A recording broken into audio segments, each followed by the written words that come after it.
Sa bigat ng traffic at sa hirap ng pagsakay sa mga pampublikong sasakyan sa kalsada,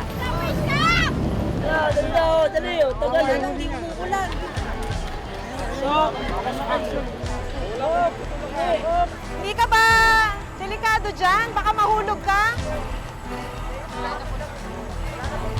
Walang choice, kapit lang! MRT sana ang inaasahang magpapagaan sa buhay ng mga commuter. Pero magkailang ulit nang nalagay sa peligro ang buhay ng mga mananakay dito. Kaliwat kanan ang mga aberya.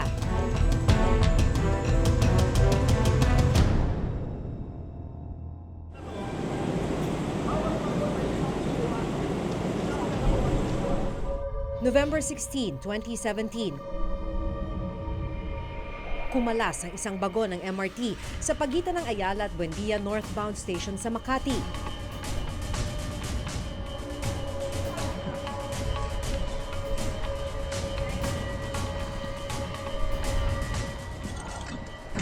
Ang saya. Kasi nag-headset ako nun, mahina lang. Then, narinig ko parang may tunog na something na pag nakatapa ka naman sa ano. Biglang pagtingin ko dito sa may kaliwa ko, sabay bitaw. Nung naramdaman ko nung naghiwalay yung MRT, natakot niya kami. Kasama ng mga kasama ko. Kasi hindi namin alam kung bakit bumitaw, bakit nangyari yun. Ayon sa pamunuan ng MRT, nasira ang mechanical coupler o device na nagdurugtong sa dalawang bagon. Kasi may icon po eh. Tinawag ko po sa control.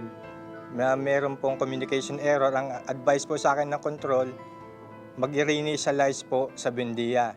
Ang ginawa ko po, bumalik po ako dun sa naiwang car. Ang mahigit 100 pasahero napilitang bumaba sa tren at maglakad sa Riles. Wala lang, ang instruction lang sa amin, ang sabi ng guard, balik daw ng Ayala kasi mas safe daw doon.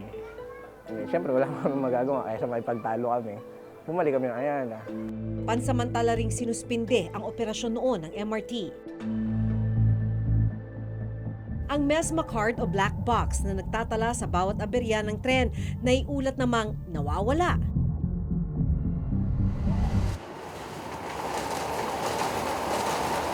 Pero ang isa sa pinakamatindi at pinakamalalang aberya sa MRT nangyari noong August 13, 2014. Nadiskaril ang bagon ng MRT sa Magallanes Station. Naging mala roller coaster ride ang biyahe noon patungong Taft Avenue Station ng pamilya ni Cristel Ermita. Lumagpas kami ng platform, pumikit na ako kasi yung ano tunog na ng bagon, blag sabi niya. Yung lumagpas-lagpas na kami doon punta tapos umusok-usok na doon sa loob. Mula Magallanes na itulak, sumalpok at lumagpas sa steel barriers ng Taft Avenue Station ang bagon. Kumakabog po yung dibdib pero nilalakasan ko lang yung loob ko kasi kadalasan kasi kasama ko yung anak ko pag sumasakay kaya hindi ko po pinapakita yung takot ko kasi mas lalo po siyang matatakot pag alam niyang takot ako. Isa si Cristel sa mahigit 30 nasugatan at dinala sa ospital. Kinailangang sementohin ang isa sa mga paa ni Cristel. Matinding takot ang iniwan ng insidente kay Cristel at sa kanyang pamilya.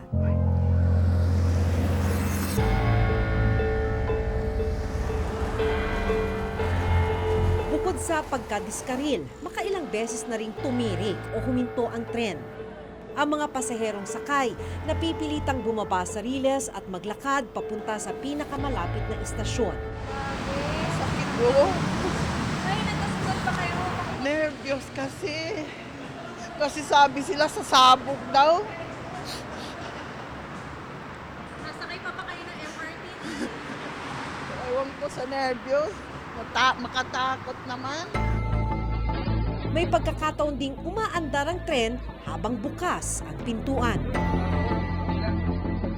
Minsan na ring umusok at nagliyab ang tren. November 2012, nagliyab ang tren sa northbound lane ng MRT bago marating ang GMA Kamuning Station. Sabi namin, kailangan namin bumaba kasi nga may usok na eh. Sa yung mga tao sa labas, sa tapat ng NEPA, nakikita namin, pinapaganon kami, nagsasign silang lumabas kami. Sa loob ng 2 dekadang operasyon ng MRT, hindi na mabilang ang mga aberyang naglagay sa peligro sa buhay ng mga commuter. Mula Enero hanggang Nobyembre nitong 2017, mahigit 400 na ang aberya sa MRT3. Kung susumahin, halos araw-araw may nangyayaring aberya. Kasama na rito ang mga service interruptions dahil sa technical at signal problems ng tren. Ang 16.9-kilometer Mass Rapid Transit Line 3 o MRT3, isa sa pangunahing transportasyon sa Metro Manila.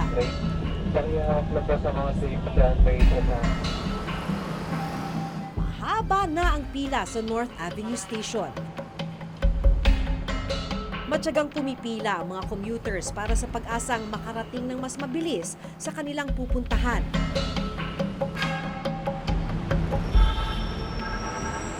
Abutan man ng tirik ng araw, tuloy pa din ang mahabang pila. Pag-akyat sa istasyon, makailang ikot din ang pila bago marating ang mismong bilihan ng tiket. 1 oras ang kadalasang itinatagal sa pagpila bago makasakay ng tren.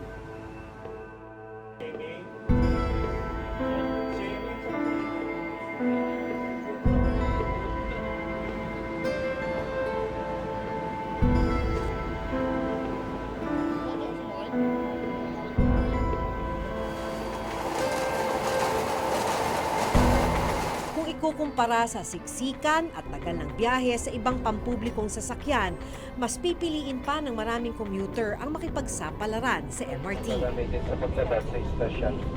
Dahil ang 1 oras na pag-aantay sa pila, mapapawi ng ilang minutong diretsyong biyahe pagsakay ng tren. Yun ay kung hindi magkaaberya.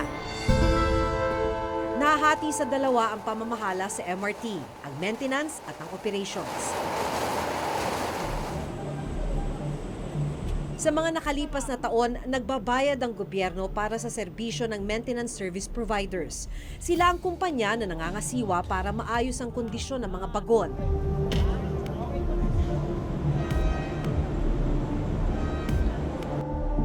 Iba pa ang nangangasiwa sa pagsasaayos ng riles, habang ang Department of Transportation naman ang nangangalaga sa operation at collection of fares o kita mula sa MRT. Pero ngayong Nobyembre 2017, napunta sa Department of Transportation o DOTR ang buong responsibilidad. Una ay ang pagsigurado na meron tayong sapat na tao na magme-maintain ng MRT3 on a day-to-day basis, at yan ay nagawa na natin sa pamamagitan ng pag-direct hire or pag-absorb ng mga frontline personnel ng BURI upang maging empleyado ng MRT3. At yung pangalawa namang ginawa natin upang mapaghandaan itong maintenance transition period natin ay yung pag-establish ng Special Bids and Awards Committee para mapabilis yung pagbili ng spare parts para sa MRT3. Ito ay matapos nilang kanselahin ang kontrata sa maintenance contractor na Busan Universal Rail Inc. o BURI dahil sa sunod-sunod na aberya at aksidente sa mga nakalipas na buwan. May kasama hubang ka ba pag kayo yung sumasakay ng MRT? Minsan po. Dahil po? Kasi minsan naranasan ko na rin biglang umusok sa loob yung MRT. So, ang tendency parang nagpanik po kami. Napakaraming mga unloading incidents at napakaraming mga train removal incidents during the time na ang maintenance provider natin ay BURI, at ang interpretasyon natin dyan ay isang non-performance yan ng kanilang deliverables sa contract. Bagong-bago pa lang yung kontrata, sinabi na namin sa kanila na yung mga sira na yan, mangyayari lahat yan unless palitan nyo yung riles. Yung riles. Kasi yung pagpalit ng riles, separate contract yan. Hindi sa amin yan. Pero ayon sa DOTR, may nananabotahe kaya nangyayari ang ilang aberya. Inimbitahan na ng MRT3 ang NBI upang matulungan tayo sa ongoing investigation na yan. Sa halip na magbatuhan ng sisi, mahalaga raw na makagawa ng paraan para matiyak na maging ligtas at maayos ang biyahe sa MRT.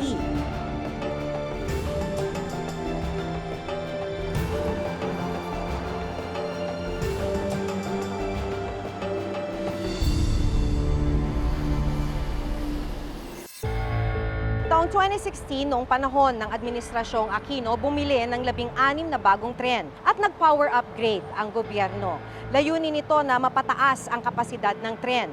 Mula 300,000, gagawin itong 800,000 na daily capacity.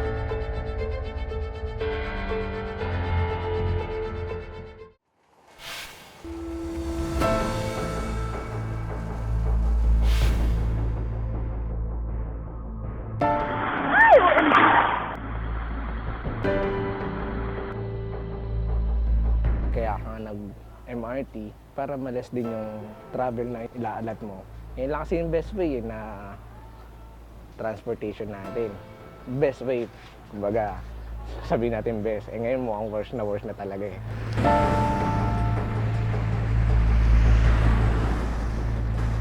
Natakot din po. Mama, ayokong sumakay dyan, sabi niya. Eh, wala po kayong masakyan na iba kasi wala pong bus nung time na yun.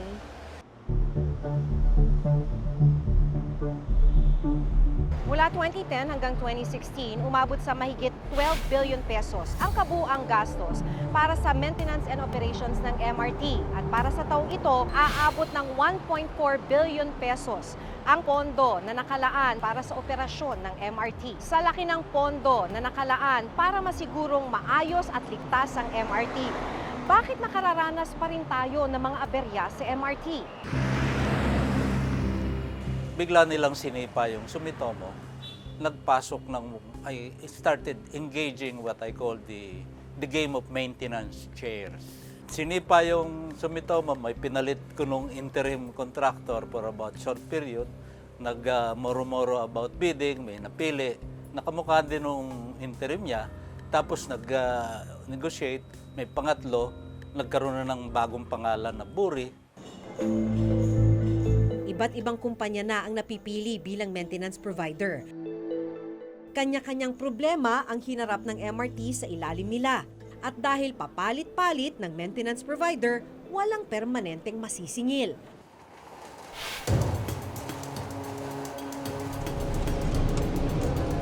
Ang ilang mga bagon hindi na halos mabasa ang safety instructions sa loob ng tren.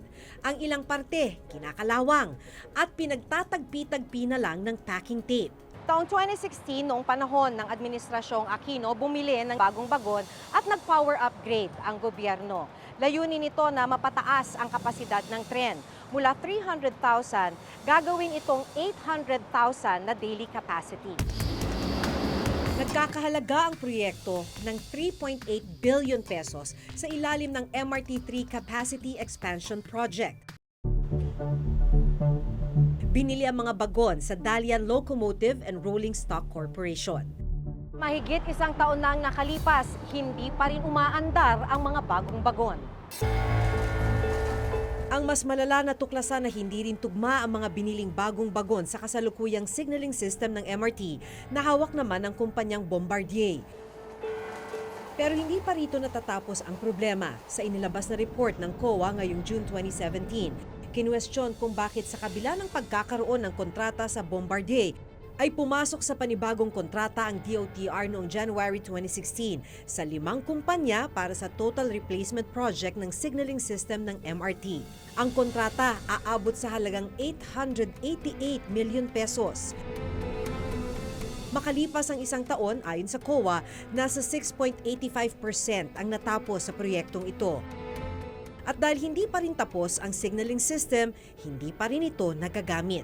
Siyempre sayang yung pera pag bumili ka ng isang bagay at hindi mo nagamit, pero siguro yung mas malaking sayang ay yung opportunity na maserbisyuhan sana natin yung ating mga commuters MRT3. Dahil kung iisipin natin kung tugma sana yung specifications nung na-deliver ng mga bagon doon sa ating terms of reference, ay sana tumatakbo na ang mga bagong bagon na yan at hindi na ganun kahaba ang pila sa MRT3 at mas convenient ang mga mananakay natin ng MRT3. Pero nasaan na nga ba ang mga bagong bagon na binili ng gobyerno? Ayon sa COA, ang mga bagon nakatenga at hindi pa rin napakikinabangan. Nakagarahe ang mga ito ngayon sa MRT Depot sa North Avenue at LRT Depot sa Pasay. Maaaring ibalik natin yan doon sa supplier natin at ipaayos or maaari din naman na ibalik na talaga natin tulad nung nagawa na rin ng ibang mga bansa na nakaranas nitong ganitong sitwasyon. Nito lamang Nobyembre, sinampahan ng mga grupong Bayan, Bayan Muna at Train Riders Network ng reklamong graft at paglabag sa procurement law sa Ombudsman sina dating DOTC Secretary Joseph Emilio June Abaya at ibang opisyal ng DOTC at opisyal ng BURI. Kaugnay ito sa MRT maintenance contract na pinasok ng gobyerno nung sila'y nanunungkulan. Sa inilabas na pahayag ni Abaya, sinabi niyang batid daw niya ang responsibilidad para ipaliwanag ang kanilang ginawang hakbang. Gagawin daw nila ito kapag tinawag na sila ng ombudsman.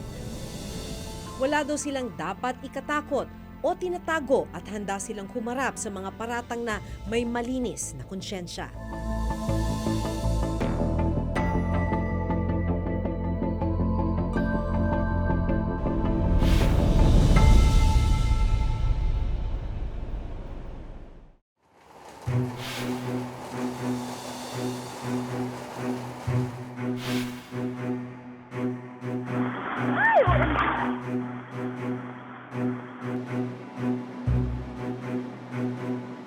Hindi na biro ang mga sunod-sunod na aberya na nangyayari sa MRT. Ang saya. Ilang buhay ang nalalagay sa peligro. Sakit ko. Ay, nagkasugat pa kayo. Nervyos kasi. Kasi sabi sila sasabog daw. Mahalagang mapanagot ang mga may kakulangan.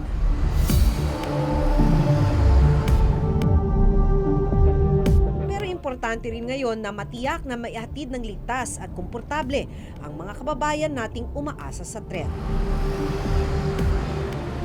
Hanggang sa susunod na Huwebes, ako si Maki Pulido at ito ang nakatala sa aking Reporter's Notebook.